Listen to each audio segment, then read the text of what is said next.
We're going to learn 3 pitches today, the first of which is the rise ball. This is probably the hardest pitch to learn. Let's start with the grip. The grip I use, because I have long fingers, is across the 2 seams. Because my fingers are long, I'm able to keep the ball in my fingers more than most pitchers. A grip that I teach, and it's easy to use, is to hold the ball with your index finger and thumb going with the horseshoe. Grip is somewhat personal. If you can get correct spin with a different grip, then use it. Whichever grip you choose, make sure it results in 4-seam rotation. I like to emphasize keeping it in the fingers as much as possible. The deeper it is in the palm, usually the less spin you can get. At release, the fingers and wrist should snap underneath the ball. Make sure you release behind your hip with your arm close to your body. If your arm extends away from your body, you're taking away from your spin. The ideal spin for the rise ball is straight up and down. You want it to rotate 12 to 6, but 11 to 5 is okay, as long as it's not off to the side. Your catcher should never see the center of the spin. Your weight distribution's next. You'll want to make sure that your weight's distributed back farther than any other pitch, but you want to make sure your hips still stay open. As a learning tool, I concentrated on keeping my back foot on the ground at release to make sure my hips weren't in the way. As with all pitches, your arm circle must stay in one plane.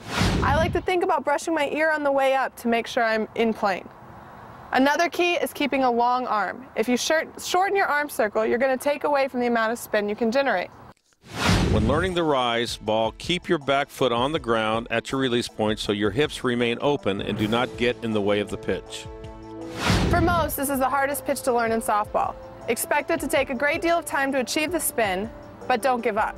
Usually it takes at least 6 months of hard work to see significant progress, and even longer to master. Rise ball points. Make sure to throw against a firm front side. Keep your arm loose and relaxed, creating the feel of cracking a whip or snapping a towel. At your release point, snap your wrist and keep your back foot on the ground. This will allow your hips to remain open.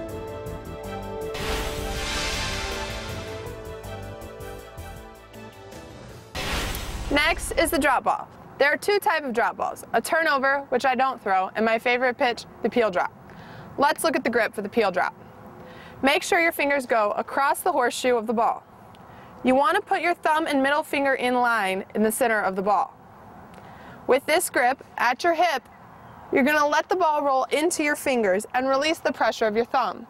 From here, pull your fingers straight out from under the ball to generate the spin. If you're getting the correct spin, the ball should be going straight down, opposite of a rise ball. Your weight distribution for this pitch is going to be a little more forward.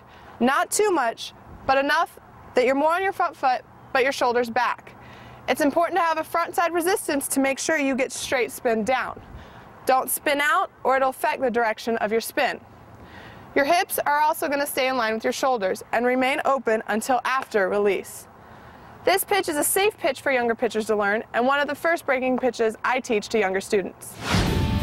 To achieve better spin on your drop ball, try pulling up against the ball at your release point.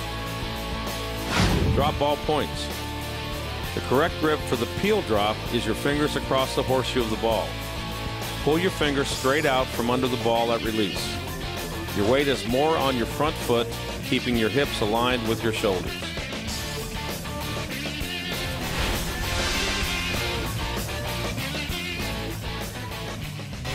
Last is the curveball. Most pitchers use the same grip as their rise ball for this pitch. For me, it's across the seams. I teach kids to grab with the horseshoe. With this pitch, you want to have a 4-seam sideways rotation. At release, which is at your hip, your hand needs to be flat.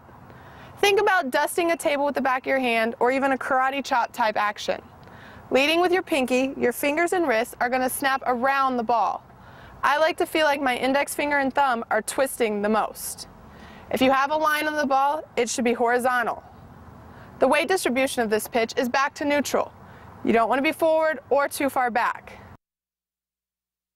Again, your arm circles should be in plane and not sweeping behind your head.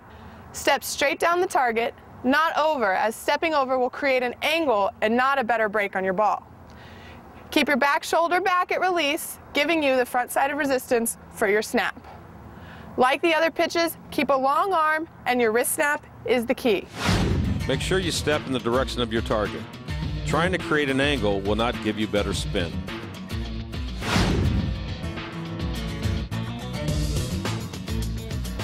Be careful when throwing this pitch. It can cause your mechanics to be thrown off a little bit. Make sure you're snapping around the ball and not across your body. Lastly, don't force your shoulders and upper body around to make the pitch move.